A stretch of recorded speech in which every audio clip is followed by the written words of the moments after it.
O yan mga kalapatids, ito na po yung apat na box na lalagyan natin ng kalapate. Bali, yung sa isang box, bibigyan natin ng 2 kalapate.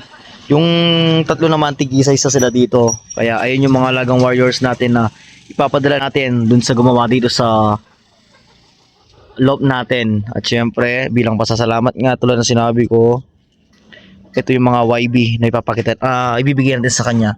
2 gray cell, isang black, tsaka 2 blue bar. Kaya ito lalagyan. Tara na, sabay-sabay tayong lumipad.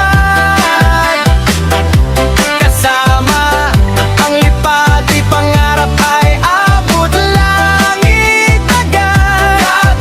Dito lang, solid ang samahan.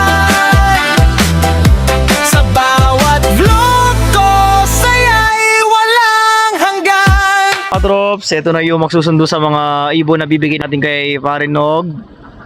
Ito yung mga ibon, 5 piraso yan. Ito, siya yung maghatid sa kanya. Kaya sa magalang ihatid sa nayasing lugar na San Pedro 1. Kaya ito, sana magtamasa ng gusto sa kanya. Huwag sana pasakitin yung ulo.